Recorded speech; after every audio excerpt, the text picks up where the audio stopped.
guys, and welcome to another podcast on the Father's Rhythm. This is now the third podcast, the third one where you haven't seen my face. Some of you might be thinking, thank the Lord I was sick of seeing that mug.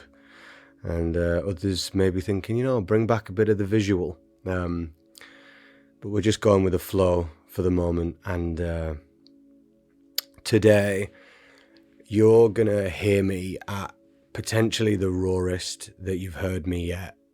I'm going to really dig deep into who I am and allow that to be on show for you. I'm going to allow my pen to speak today. Kind of like when you read in the Psalms, King David, you can hear him crying from his pain. And I want you to understand different versions of me, because I think it's going to be profitable. I want to make something clear. For those of you who listen to the podcast or watch the videos or who know me, the version that you see and hear of me isn't the full version of me. In my quiet place, sometimes I weep in anguish, and sometimes I find things so difficult. The version that you see of me is actually the version that's been perfected in my quiet time and wrestled through in my life and walked out on my day-to-day journey. Just sorted the laptop out there. Now, I'm trying to give you the whole, like a full picture. Now, some of what I'm going to talk about, the reality is I'm going to talk about it from the position of pain and from the place of pain. Now, ultimately, some of the things that I'll say, I guess, they are not my absolute truth. They're not what I actually believe, but I'm deciding to speak from this place because the journey's real. The journey is tough at times. My body seems to fail, but my mind is still strong. As my brain repeats the same pattern, my spirit sings a different song. I can see death and decay. It seems to rule in my body and the people around me. But something inside says it's gonna be okay. I know that if we stand together, friends, that we will become the ones victorious all the way through until the end. Yes, there may be tears, but there'll be joy in the morning, and I'd rather wake up with a smile on my face yawning than not ever become awake at all and be dead to the spirit around me. Oh Lord, in your sovereignty, make it that way, that I would come and I would be with you for all of my days, because I know my heart declares the truth, that it's about me and it's about you, and together in union, in love, forever. Guys, that was actually spontaneous. That I haven't written that one down. There's something beautiful about using your language as an expression, hey? And recently, guys, I've gone through just a tough, quite tumultuous time in terms of the way that I am perceiving and experiencing life, and a little bit of a niggly and, let's just say, not so exciting time in my body, and experiencing things and being challenged with what's going on around me in terms of illnesses and sickness, and seeing people continue their same patterns of thinking and drive themselves towards the grave. And I'm in pain. I'm in pain because I see myself now and it's not what I want to be in the future. I'm in pain because I hear people continue to preach death over themselves, and it rips me. Guys, it rips me. because our words are powerful, and what we believe and how we walk out what we believe is absolutely so important. And it pains me so much to know the ones that I love are stuck in a rut, stuck in a continual rut. And Jesus, as he is with me, is crying out to keep your head above the water, guys. Keep declaring the truth and hold fast to me. What you've learned, put into practice. Paul says it. He says, be imitators of me. They can only imitate what they've seen. So what we've learned is what we've seen, and we need to imitate it. We need to put it into practice. And it's vitally important. We have a kingdom with so much, plentiful, abundant. And we must turn into that in all of our ways. And we can't continue to preach death over ourselves. We can't continue to be in a negative, cyclical rut. It must stop. And it must stop in me. I'm talking from my pain. Can you not see? I can't go on continuing my same pattern. I can't. It's not profitable for me. You know, we've spoken a lot about the brain being a computer and the nervous system being malleable. It's plastic. The body is renewable. The body isn't set in stone. Mindsets are renewable. Neural pathways can be built and destroyed. And our nervous system can be reprogrammed. And because we have this, we have a duty to reprogram.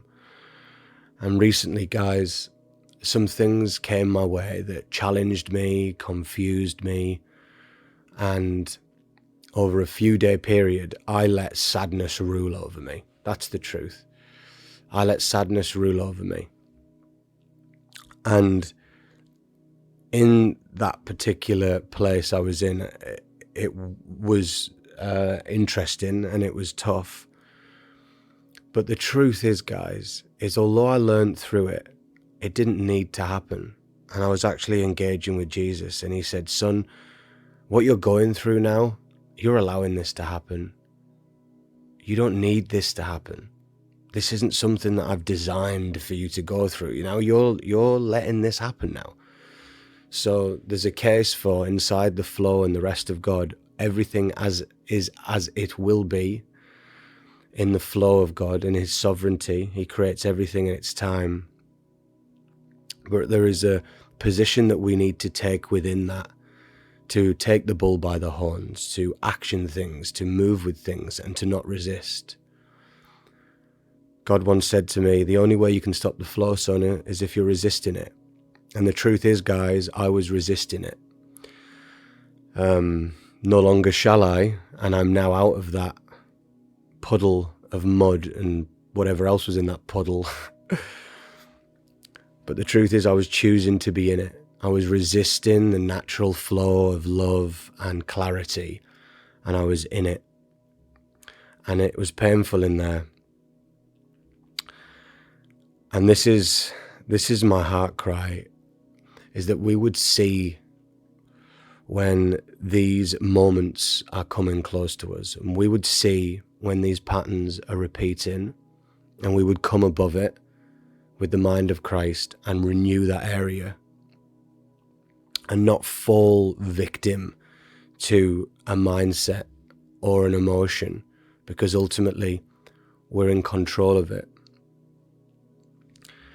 And some of the pain in me is seeing and observing, experiencing my body. And it hurt, man, just to think that one of the big areas of my life is fitness. I love to train at the gym, and I really like football, and I like just being able to go out and run and do whatnot. And I've been injured for a while now, and I've been really persevering and really enabling myself from the Spirit to think differently and to overcome.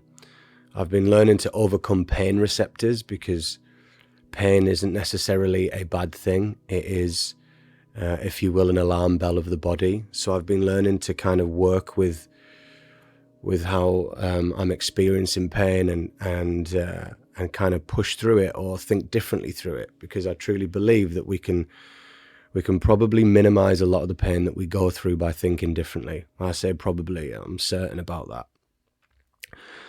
But after a few months of this, and hey, look, you need to understand here that I'm not crying and throwing my toys out the pram. There's a lot of people in a lot more worse positions. I'm sharing a bit of a part of my life in the hope that it will land with you guys in some places. And anyway, sport is one of the things I love, and these injuries have just meant that I can't. And I started to become somewhat exhausted within myself, because I seemed to be setting myself up for victory, but my body seemed to be speaking something different over me. And being the captain of a football team is it's quite the task, but it's also places responsibility. And when you take on that responsibility, you're responsible for another load of lads on the pitch, and all of these lads are heavily invested in succeeding as a team. And I don't feel that I can run around the pitch. I can't sprint. I'm almost doing this jog like a donkey with 3 legs. And I know the message of immortality, guys. Like, it's been preached by Jesus to me, and I believe that message. And my body wasn't adding up with the message, definitely through the lens that I was looking at, because my body was in pain and my body was not reacting the way I wanted it to. And I know this message of immortality. And guys, I empathize with you when you're feeling like your body's shutting down, or when you're feeling like, you know, your body's kept a score on your life, and now, you know, you're feeling the pain of it, or you're feeling like, I'm getting older and my body's just, you know, it's a natural cause for bad things to happen. I empathize and sympathize. I get it. I get it. And you know what? The truth is, it's not that easy to think differently. It takes a bit of elbow grease. However, the only way out of it is to think heavenly. There's no other way. The only other way is the grave. If you want to go through the grave, so be it. If you want to dictate if a grave moment happens, so be it. If you never want to go to the grave, so be it, because the grave's already taken place in you and now you're alive, eh? That's me. That's where I sit. So anyway, I became quite sad about what was happening in my body, and to me it wasn't adding up to this message that I knew. But then as I began to come out of this, I realized that my mindset is eternal. And what I am sowing in now and going through now is for the future. And sometimes, well, every time a seed needs to die for the flower to grow. And in some mysterious way, our body's been sown in dishonor so that it be raised in honor. And the pains and the breakdowns, if you will, inside my body are propelling me into immortality. And I had a very tunneled visioned view on this, because I wanted what I enjoyed now to be able to be, you know, maximized, like my sport performance. And I want to be able to be running this morning, for example, etc., etc. And because I can't do that now, I haven't been able to properly for months now, I started to, you know, get sad. But really, I've adjusted my perspective on it. In eternity, I'm sowing in myself now, that I will reap in the future what I've sowed in. And the road to immortality, and you can put the body and the brain and the soul under the same umbrella. To go out of Egypt, sometimes you're going to take a lashing. To get to the promised land, sometimes it's going to feel like you go through the mill. But it's how you think about that. So as we're walking out of Egypt and we can see the promised land and we know it's there, yes, we might get a whip on the way out. Yes, we might fall and, hurt ourselves on a rock. It's desert after all, in Egypt. But we're still looking at the promised land. And the promised land is eternal. And what we're coming out of is temporary. And we must view things like that, guys. We must view things like that. Something that's also very pressing. One sec, I'm just going to take a sip of this coffee.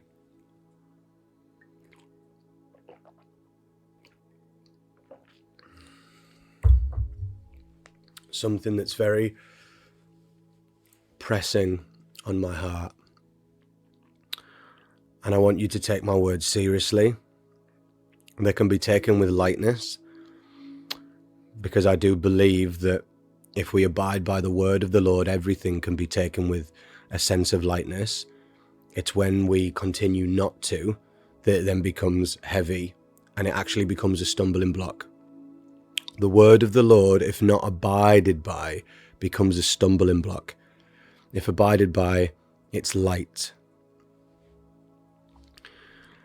Some of us are going too far down the line with patterns, and we're actually going to start creating sickness for ourselves. And that is not a flowing and restful place to be. We have had the message of a positive mental attitude, of taking control of things by the Spirit, of releasing from the soul, and we have been prepared for everything. As you sit here, you have everything you need. Even if you think you don't understand it all, you have everything you need for right now, because He has equipped you. And He is good enough to equip you fully, because that is what His promise is. And His promise will never fail. So you've been fully equipped. And some of us that are listening to this, guys, church, I'm talking to the church here. Some of us who are listening to this, you've been equipped and you've been going down the same road in circles back and forth for too long. And it's going to start creating sickness and illness. Things aren't going to look better. They will end up perceivably looking worse. You will think things are getting worse, even though in the grand picture of things, heaven has already saved the day. You will think things are getting worse unless we start to think differently. This can be taken lightly, but it must be taken seriously. It is time now for us to put into practice what we know, to abide by the word of the Lord, declaring the truth as we walk triumphantly out of Egypt. But we must see ourselves walking out of Egypt not like a slave. We must see ourselves as free, walking towards the promised land, not as a slave. For many of us, this is a pattern of thinking. It is recurring, what I would call negative triggers, and we are acting and reasoning from the trigger. And that is not a flowy place to be. In fact, it is harmful for us. We've been equipped now to go on a journey with Jesus, as we are, in fact, on this journey with Jesus. We've been equipped to begin to renew the patterns inside of our mind by the power of Christ. And you have everything you need to do that. And when thoughts arise, you have everything you need to take that captive and to begin to rewire your brain so you can think differently and create heavenly pathways. That is such a solid and good message. You have everything you need for that. When you feel something in the body, when you trigger because of somebody's words over you, when a thought makes you anxious or anything, you have what you need in that moment to rewire from Christ's mind. We cannot continue in the old way. We must move in the new way now. We must move in the new way now. You'll have heard this on the previous podcast, but I'm going to repeat this. If you are in constant worry and constant fear, if you are repeating stressful negative patterns within yourself, your body is producing hormones, adrenaline and cortisol, both in high doses, repetitive doses can kill you. Adrenaline repeated over can cause many diseases. A high release of adrenaline can cause many diseases. It's linked to heart disease, lung disease. Cortisol is the same. Cortisol is found in those who have committed suicide, but again, it's linked to diabetes, heart disease, cancers. So these hormones released on a continual basis, living a life out of stress, out of chaos, and not harmony and peace, cause illness. You've been prepared with everything that you need to not allow that to happen on a regular basis, because you have had a message preached to you where you're now in control. I want to say, guys, as I'm using words like you, I'm also preaching in the mirror, because I absolutely take on board my message, lest I've been running this race in vain myself, and that I would somehow miss the prize. Are those not the words of Paul that I'm echoing? I will stand fast to what I believe, and I will keep myself in check. I will beat my body into subjection, lest I've run this race in vain. No, I will not run this race in vain. And you should declare that with me. The opposite of high adrenaline and cortisol and stress hormones is equilibrium, good hormonal levels, good serotonin and dopamine levels. It is a sense of tranquility and, as I mentioned, equilibrium in the body where things are in harmony. And that is a place that we can come to. It's a place where your brain waves are beautiful and your heart coherence with your brain, which we've learned, remember guys, the heart and the brain connection, that the heart is dictating the pace. That is a coherent state from the spirit. And listen, you may think, I'm not sure I'm taking all these words. You have what you need. You have what you need.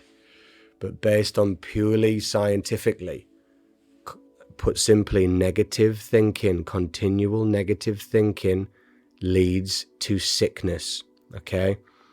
Trauma, childhood trauma, and then patterns from the trauma that repeat in our lives leads to sickness. What does Jesus say? Come to me. I will release you of all of your trauma. Just come to me. Think differently with my mind, my child, and your body will be renewed. Is that not his promise? Yeah, I'm not quoting verse for verse in the Bible, but these are Bible verses. I just like to put them all together in some lovely cocktail for you. Ooh, cocktail. Wouldn't mind one of them. So that's his promise.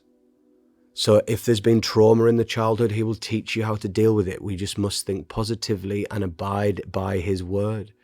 If there are patterns that keep repeating, he will give you the power to overcome the pattern. You have been empowered to overcome the pattern.